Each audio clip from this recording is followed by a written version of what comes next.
This is how video games are made, rock, paper, scissors. Literally. Yeah.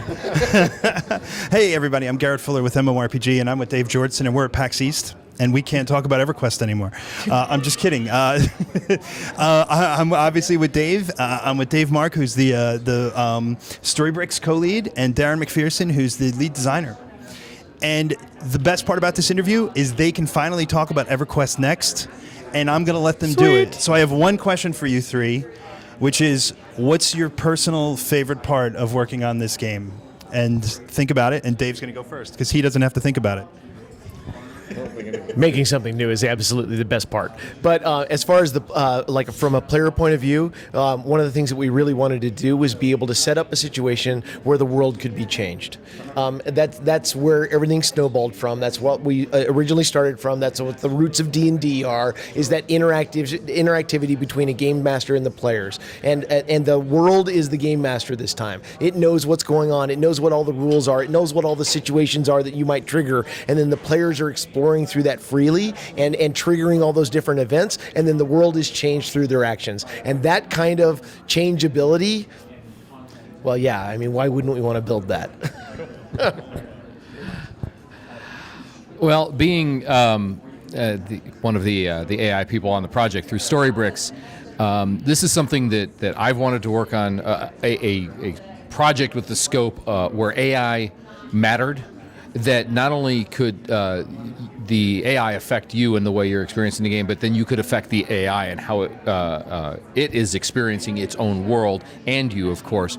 And so the partnership with SOE was fantastic, because they wanted to have this sort of thing, like Dave talking about changing the world, not just physically, but also the content and the people in it. In the world. And so that partnership with Sony was fantastic, between Sony and Storybricks. And so something I've been wanting to do is have AI be meaningful, so that it isn't just the players living in a world, but the NPCs, the monsters, they are also living in the world and changing as the world changes along with it. And that is something that I've been wanting to do for quite some time. And so to have this happen in a very, very real way on this size and scope, and share that vision with the rest of the team is beyond words for me. It's, well, I guess I used a few words. Maybe a few words. So yeah, I'm not quite sure there's much beyond words for Dave. No. He's pretty good. That's true.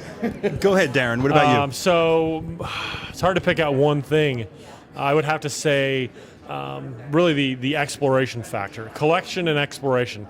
I think of walking outside of Kinos and seeing that over the rise, I walk over and there's a rent in the ground, and I look down, and it goes 3 tiers down, and I can see, is that a glimmer of lava down there? And so I begin to explore, and I meet some friends down there, and we carve into the walls, and we open up caverns, and there's a temple there, and the temple is filled with monsters, and the temple is filled with loot, and tomorrow, the next day, after an earthquake, those things will be moved. That won't be there anymore.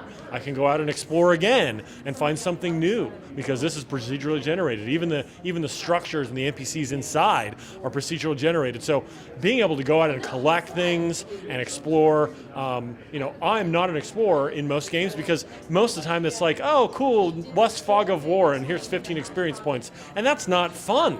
But exploration, going and carving into the world, it's got me jazzed. I'm super excited for it. Guys, I cannot thank you enough for giving your quick thoughts on this. I know it's been a long day. Hopefully we'll get to talk more. But I mean, honestly, these are the guys who are putting it together, EverQuest Next, and we're at SOE Live. And you can finally talk about it. Yeah, and it's amazing. It's a weird feeling to finally be able to talk about it. I know, right? It's really strange. Yes. It's hard not to have diarrhea of the mouth. You just want to say everything. I know. Well, hopefully we'll get more time and talk more. Thanks again, guys. Thanks again. Keep tuning in. We'll have more from SOE Live this whole week.